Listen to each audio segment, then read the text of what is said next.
शरद भाई, ये जो संसद के अंदर आज देख रहे हैं, अचानक 2 दिन के अंदर पहले 4 सांसदों को पूरे सत्र के लिए सस्पेंड कर दिया गया, अब 19 सांसदों को पूरे हफ्ते के लिए सस्पेंड कर दिया गया। ये क्या कोई नई प्रवृत्ति दिखाई पड़ रही है आपको, या कोई नए तरीके का कन्फ्रंटेशन सदन के अंदर, क्या हम वहां आप सवाल नहीं पूछ सकते या अपना विरोध नहीं दर्ज करा सकते? मुझे तो अच्छी तरीके से याद है कि जब विरोध होता तो शंकर दयाल शर्मा जैसे आदमी के आंखों में आंसू आ जाते थे।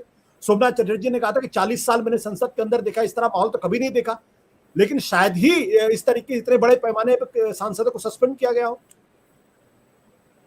दरअसल अगर आप देखिए तो ये पहली बार सांसदों को सस्पेंड नहीं किया गया, इससे पहले भी सस्पेंड किया गया 2013 में, 2014 में, उससे पहले भी। तो कई बार सांसद सस्पेंड हो चुके हैं अलग अलग वजहों से। एक बार पप्पू यादव ने उनको मार्शल से हटाया जा रहा था और मतलब उन्होंने हाथ पैर चलाए तो उनका हाथ ही कट गया था। खैर, वो बहुत चीज़ें ऐसी असंसदीय जिसे कह सकते हैं वो हुई हैं संसद के अंदर, पहली बार नहीं है। लेकिन ये बात सही है कि पहली बार ऐसा हो रहा है कि किसी बहस को रोका जा रहा है। इससे पहले अगर आप देखिए तो चाहे 2G का मामला था या कोयले घोटाले का मामला था, जो भी मामले थे जिसपे बीजेपी ने संसद रोकी थी, उन सभी मामलों में जेपीसी की मांग थी, बहस की मांग नहीं थी। सब जेपीसी बनाई जाए, इस पर सीबीआई इंक्वायरी हो, इस तरीके की चीजें।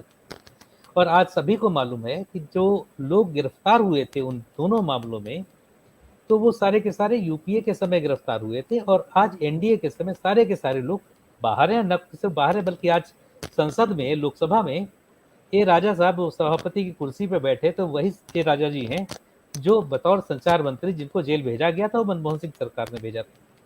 ठीक है, तो उन मामलों का क्या हुआ? अगर वो इतने वाटर टाइट मामले थे तो सारे के सारे एक्यूज बाहर क्यों हैं? अगर 1,67,000 करोड़ रुपए का 2G घोटाला था, तो क्या 3G बिक चुका है, उसके बाद 4G बिक चुका है, 5G बिकने की नौबत आई है? क्या 1,67,000 रुपए ये सब तीनों 2G 3G 4G बेच के क्या 1,67,000 रुपए मिल गए? जो मामला था जिसकी वजह से पूरे देश में एक कैंपेन चलाई गई थी। इसी तरीके से कोयला घोटाले में 1,89,000 करोड़ का घोटाला था, ऐसा आरोप लगाया गया था। और अभी तक कि उसके बाद जो first come first serve basis पे था उसको रोक के उसकी जगह ऑक्शन किया गया। क्या नीलामी में 1,89,000 करोड़ रुपए आज तक आ चुके हैं। जब ये घोटाला हो चुका है, तो आरोप लगे थे उससे 10 से अधिक वर्ष हो चुके हैं। खैर, मैं बात कर रहा हूँ डिबेट की।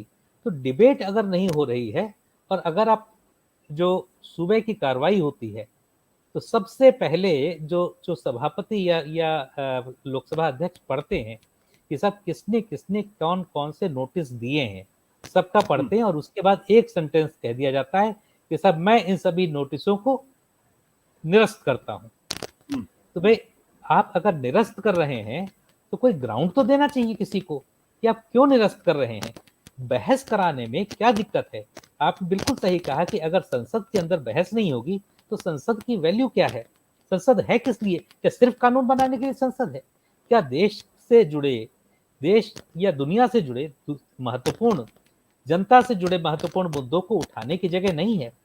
वैसे इस पे एक मेरे मित्र ने बहुत रिसर्च भी करते हैं, तो उन्होंने बड़ी अच्छी बात कही। उन्होंने कहा कि ये बताइए कि आखिर जो सांसद या विधायक होते हैं जो चुनाव लड़ने जाते हैं, तो उम्मीदवारों को टिकट कौन देता है? उम्मीदवारों को पार्टी का नेता टिकट देता है। और जब वो चुन के आ भी जाते हैं, जिस भी पार्टी के चुने, तो क्या कोई भी सांसद या विधायक अपनी मर्जी से संसद या विधानसभा के अंदर जो चाहे वो बोल सकता है? वो पार्टी के व्हिप से बंधे होते हैं। इसलिए बहुत से ऐसे सांसद जो चाहते भी थे कि सब कृषि कानून का समर्थन न करें, लेकिन चूंकि व्हिप से बंधे थे इसलिए उनको करना पड़ा। तो ये जो व्हिप है, इसको आप, या जिसको हम कहते हैं वाइब्रेंट डेमोक्रेसी, तो मेरे शरद जी, आपने सर आप टोक रहा हूं, आपने जो सवाल खड़ा किया है, आज सत्ता पक्ष विपक्ष पे आरोप लगा रहा है, विपक्ष सत्ता पक्ष पे आरोप लगा रहा है, दोनों कह रहे हैं कि आप महंगाई पे चर्चा नहीं होने देना चाहते। कौन दोषी है आपकी नजर में? कौन, किसको आप मानते हैं कि किसकी वजह से बहस नहीं हो पा रही? देखिए, संसद चलाने का ये थंब रूल है, संसद चलाने की जिम्मेदारी सरकार की होती है। और जब बीजेपी विपक्ष में थी तो बीजेपी नेता रोज हर प्रेस कॉन्फ्रेंस में ये चीज कहते थे कि हम तो चाहते हैं वो क्यों नहीं जेपीसी ऑर्डर करते थे? सरकार के हाथ में है, जेपीसी ऑर्डर करें, अब संसद चलेगी। तो आज वैसे ही अगर डिबेट करा लें तो संसद चलेगी, ये सरकार के हाथ में है। सरकार क्यों इस बात से भाग रही? एक चीज। दूसरी चीज, नियम और बिना नियम में फर्क क्या है कि अगर 267 में मांग रहे हैं तो एक स्ट्रक्चर्ड डिबेट होती है, उसमें आप वित्त मंत्री, या अगर वित्त मंत्री मान लीजिए नहीं इस हालत में है क्योंकि वो बीमार है, तो प्रधानमंत्री उनके जगह पे, उनके बिहाफ पे बयान दे सकते हैं। प्रधानमंत्री सरकार के मुखिया होते हैं, तो सरकार के मुखिया होने के नाते वो किसी भी विषय पर संसद को उत्तर दे सकते हैं। संसद में कोई सवाल उठ रहे हैं, उस पर वो क्लैरिफिकेशन दे सकते हैं। तो ऐसा नहीं है कि वित्त मंत्री अगर अस्वस्थ हैं या वित्त राज्य मंत्री नहीं दे सकते, तो ये सिर्फ जो जिसे कहना चाहिए डाइवर्जनरी टैक्टिक्स हैं। ये कोई स्वस्थ परंपरा नहीं कि डिबेट ना हो। एक सेकंड बस, जो अनस्ट्रक्चर्ड डिबेट है उसमें अगर आप जो मांगते हैं कि अनस्ट्रक्चर्ड डिबेट जिसको कहा जा रहा है कि कर लीजिए, उसमें हर व्यक्ति 1-1 मिनट 2-2 मिनट बोलने का समय मिलता है और मंत्री की जवाबदेही नहीं होती उसका जवाब दे या नहीं। तो जब सरकार जवाब ही नहीं देगी तो किसी डिबेट का क्या मतलब है? फिर तो आप प्रेस कॉन्फ्रेंस बाहर करते हैं, करते रहिए। ठीक है। सत्य हिंदी का ऐप डाउनलोड करें गूगल प्ले स्टोर पर।